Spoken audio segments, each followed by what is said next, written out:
Assalamualaikum warahmatullahi wabarakatuh. Selamat Waalaikumsalam. Selamat malam. malam. Bisa nggak digedein lagi punyaku? Apanya? Suaranya. Oh, suaranya. Aku udah pakai peci loh. Kamu ngobrolnya gitu.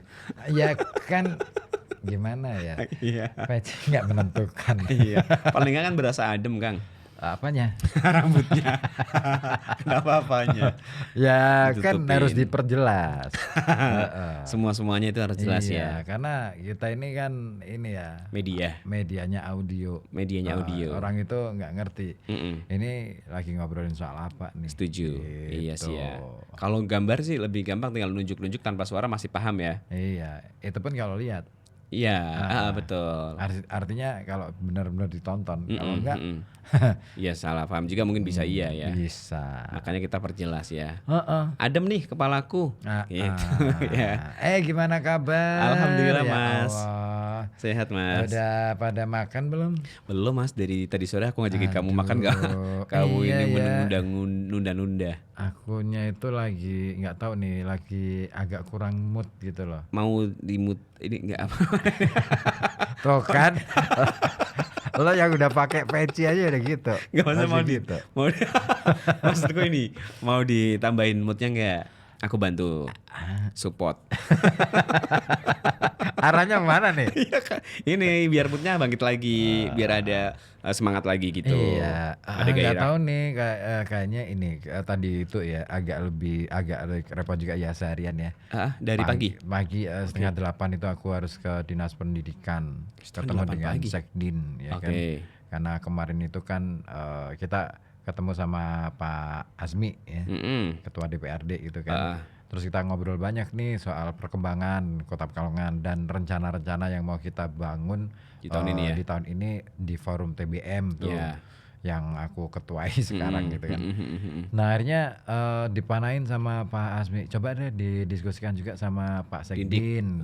Oke deh, akhirnya ke sana. Mm-mm. Tadi pagi kan baru sempat, terus akhirnya ngobrol panjang gitu kan, ngobrol soal konsep dan ide, terus kemudian gimana nih cara eksekusinya, karena kan ini tergolong baru ya. Iya, Nah, betul. jadi kan masih bingung juga nih.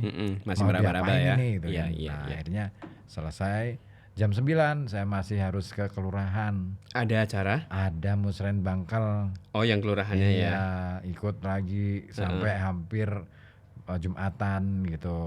Berapa menit, setengah jam sebelum Jumatan baru selesai.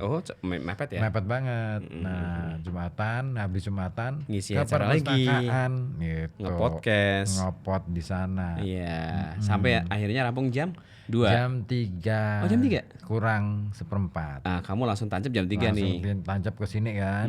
Langsung buru-buru aku ke sini. Sampai sini kan jam 3 persis tuh. Kurang Solo, berapa persis menit Solo. gitu. Iya. Iya, persis Solo nih.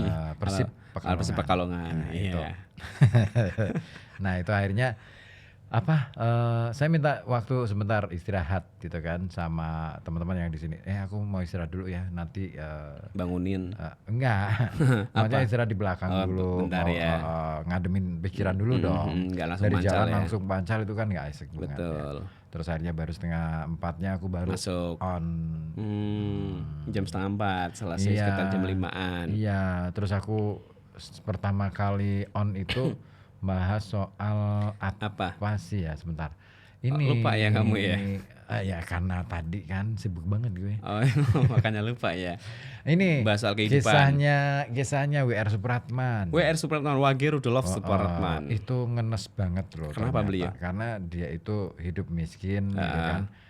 Cerai 2 kali, keluarga itu bisa dibilang kehidupan keluarganya nggak bahagia. Nggak mulus-mulus ya. Meninggal di usia muda, bahkan jauh sebelum Indonesia merdeka. Jadi lagu Indonesia Raya yang kita nyanyikan di setiap kali upacara, apalagi upacara kemerdekaan, itu tidak pernah beliau rasakan Oh iya. gegap gempitannya pada saat kemerdekaan. Karena beliau udah meninggal duluan. Beliau meninggal tahun 1938. Oh, jauh sebelum merdeka dong. Berarti 7 tahun sebelum Indonesia merdeka. Iya, 45 ya. Oh iya ya. Itu Di usia berapa beliau? 37. Masih muda sih ya. Itu 1901 berarti ya. pernah juga mengalami dibullying sama orang-orang Belanda karena beliau itu kan pergaulannya dengan orang-orang Belanda juga cukup bagus ya, karena beliau kan juga seorang Sekolah ini ya, musisi gitu iya. kan. Nah pada saat jadi musisi itu dia bekerja di kafe, ceritanya di kafe-kafe keturunan Belanda. orang-orang Belanda gitu. Karena yang punya kafe zaman dulu itu orang-orang Belanda, nggak seperti sekarang. Kafe-kafe semua bisa punya ya. Semua bisa punya gitu kan. Nah wataknya sih nggak tahu apakah sama dengan orang Belanda dulu atau masih sudah beda gitu ya. Iya sih, ya Iya masing-masing kan? lah ya. Nah itu. Oh, pernah dibully sama teman-teman Iya Belandanya? sampai diludahin tuh sama orang Belanda dan dibilangin kamu itu nggak cocok dengan kami gitu. Oh, Kamu itu kelas iya, iya. inlander. Kamu karena warna kulit Beda. kamu itu coklat sawo mateng. matang. Wah udah deh. Sudah dia akhirnya marah dari situ. Oke, aku nggak masalah, nggak hidup bersama kalian nggak apa-apa, nggak dapat duit dari kalian juga nggak apa-apa. Para PTN gampangannya kalau sekarang ya. Maka kemudian semangat membara, amarahnya itu kemudian dituangkan ke dalam semangat pergerakan nasional itu. Oh iya keren ya, Gitu. tetap tabah ya. Jadi pembulian Namanya udah berubah. itu iya, Tabah. tabah penemuan. Enggak, ini Itu berarti bintang film. tahu kamu. Iya, aku itu kan pernah main sinetron juga. Iya benar. Iya. Tabah penemuan. Itu bagus loh biasanya aktingnya. antagonis. Tapi aktingnya bagus tuh. Iya, sih ya. Heeh. Saya sempat ini Kang, benci sama dia. Aku nggak benci, tapi aku kagum karena aktingnya. Saya benci karena dia gini Kang, sering antagonis. Sayangnya dia tidak sepopuler Reza Rahardian ya, akhirnya iya, ya. Dia ya bukan kematian ya. Begitu karirnya mandek begitu masuk ke sinetron. Benar. Harusnya kalau dia tekun di film, Fokus kayak Reza lah ya. bisa tuh. Ya. Mm-mm. Ya dia kan pindah ke sinetron. Saya tahu juga dari sinetron. Ya, di Indosiar waktu itu. Saya lihatnya di RCTI. Oh, di RCTI. Ya. RCTI. Ya betul. Apa ya saya lupa namanya ini. Pokoknya dia Hikmah. oh, bukan. Solehah. si Istrinya Takim. Takim. Enggak. Apa ya? Dia itu kan sering berperan sebagai antagonis kan. Musbihin. Jadi Musbihin. Heeh. Siapa? Bukan ya. Bukan, sekarang udah nggak ada. Kasmuri adanya. Musbihin nggak ada. Itu tadi saya sering benci itu karena perannya. Saya itu gampang ini Kang, gampang apa Baper ya? ya. Nggak bukan baper ya maksudnya. Gampang kayak percaya aja dengan peran itu. Kayak Toro Margen itu kan Ya kan selalu baper antagonis ya. ya. Saya itu kayaknya benci banget gitu. Kenapa benci? Maksudnya wah bajingan ini gitu loh. Oh. Kalau yang gitu. protagonis, wah ini saya suka nih gitu. Dulu kayak gitu. Aku sih enggak sih, kalau aku nonton film, nonton apa itu aku lihat Ya sekarang mah iya. ceritanya. Terus sama ini teknik bermainnya seperti apa gitu. Iya betul. Tapi kan dulu masih kecil emang nggak paham aja kan nggak. Misalkan wah bajingan nih. Saya lihat Mary Baron ya, musuhnya baju hitam itu saya sempat ini apa namanya benci. Wah ini cewek-cewek kok jadi penjahat gitu. Oh, berarti dia sukses tuh memainkan karakternya. Sampai akhirnya kita penonton jadi terbawa emosinya. Kayak dulu itu ada tuh aktor kawakan yang biasa membawakan apa ini peran antagonis. Wede Muhtar namanya. Oh betul Wede Muhtar. Oh itu kalau Iya. pas marah-marah itu kayak beneran orang marah mabuk ya. beneran gitu ya. Udah brongosnya jedat kan. Terus matanya merah gitu. Saya kadang mikir ini gimana tekniknya ya kok bisa sampai seperti itu ya. Kan nggak mungkin sambil mabuk karena kalau Iyalah, mabuk nggak otomatis sadar kan. dia ngomongnya ngeracau aja. Pasti lepas dari Dialog naskah. itu naskah ya, skrip ya. Pernah Salah waktu- baca skrip nih. Oh, kamu mabok waktu itu. Enggak. Ini saya masih ingat perannya sebagai bapaknya Rika Rahim yang filmnya Roma Irama itu kan. Wede Muhtar kan itu iya, beneran iya, kayak orang mabuk beneran terus marah-marahin anaknya Iya, gitu. itu acting yang keren tuh. Iya, iya. Menurutku banyak ya aktor-aktor kawakan yang menurutku sangat-sangat layak untuk kita apresiasi. Raisa Salah- Tapi. Raisa Tapi. Ya, Dulu ada Agus Melas. Agus Melas. Nah, itu Agus Melas itu kalau peran Dokter gigi nyengit itu ya. Waduh. Itu kan dulu di Sandiwara Radio, Ibuku Malang Ibuku Tersayang. Oh, dia daber. Hampir semua pemain film di Indonesia dulunya daber. Jadi daber ya. Iya. Iya sih. Dan Agus Melas begitu main itu, memang kalau pas senyum sinis itu Nyengit. Senyum nyengit ya. Oh, Iya, iya. Keting aku. Sampai ke bawah kan. Wah, Tapi emang bener bisa di ini Kang ya, ini karakternya cocok buat antagonis gitu ya. Bisa Iya. di ini ya. Kan gimana ya, seorang sutradara supaya membuat produksi film itu gampang digarap ya, Disesuaiin biasanya ya. disesuaikan dengan tampang dulu Iya. nih supaya mudah gitu. Nah, tinggal dipoles saja. Tapi kalau misalkan mau tantangan ya berarti harus Yang berlawanan. prosesnya agak lama. Ah. Dan memang ada latihan ya sebelum proses itu, sebenarnya harusnya begitu. Ada proses reading, observasi dan lain sebagainya. Semua yang ikut dalam produksi itu juga harus ikut observasi. Semuanya ya. Iya, jadi tahu vibe-nya lokasi sini kayak gini nih. Oh, masyarakatnya kayak gini nih. Oke. Peran yang diinginkan seperti ini nih gitu ya. Jadi akhirnya tahu dan akhirnya mudah mereka mendapatkan insight ya tentang misalkan lokasi dan lain sebagainya, setting budayanya, setting waktunya. Sampai kemudian mereka kadang-kadang mempelajari bahasa gitu kan. Iya. Iya, bahasa Jawanya orang Jogja dengan Pekalongan beda nih, logat-logatnya ya. Itu dipelajari. Ya karena mungkin apa ya, Wagyu aja kalau misalkan ada kita settingnya itu ceritanya orang Semarang tapi bahasa Jawanya bahasa Jawa Jogja, itu kan juga aneh ya. Aneh. Iya sih ya. Memang harus beneran sesuai aja ya. Iya. Gitu tuh. Syutingnya di Aceh, jadi orang Aceh tapi bahasanya medok Jawa. Nah ini kan, oh berarti transmigran. Dia kan bisa aja transmigran. Tapi keren loh. Pas aku nonton film Cutnya Adin itu ya. Itu keren banget. Slamet Raharjo ya, sama Christine Hakim itu benar-benar jadi orang Aceh. Logat-logatnya udah sesuai orang-orang Aceh aja. Iya, logatnya Aceh banget. Slamet Raharjo kan Jawa ya. Slamet Raharjo Jawa, Christine Hakim juga nggak tahu kalau Christine Hakim Batak ya, lebih ke Batak, Medan punya. Tapi emang udah sesuai dong kalau Christine Hakim memerankan Cut Nadine. Tapi herannya ketika main di film Sultan Agung, Christine Hakim Jawa banget. Oh beda lagi. Iya kan? Iya, Jawa banget lagi. gitu. Tapi Sultan Agung udah ini dong, udah sepuh dong. Iya, yang sekarang kan. Terus pada saat main film Daun di Atas Bantal, Betawi banget. Jadi Betawi. Oh berubah-ubah ya. Iya. Terus film apa lagi ya? Ini Pasir Berbisik Jawa banget. Jadi Jawa. Waktu main sama Dian Sastro. Dian Sastro nih atau yang agak lumayan belepotan ya. Belepotan menggunakan bahasa Jawa. Dialognya masih Jakarta punya. Iya sih, belum ini ya. Ya waktu itu kan sepenuhnya. mungkin Dian Sastro lagi masih muda ya, baru-baru. Tapi di Gadis Kretek keren ya. Beda.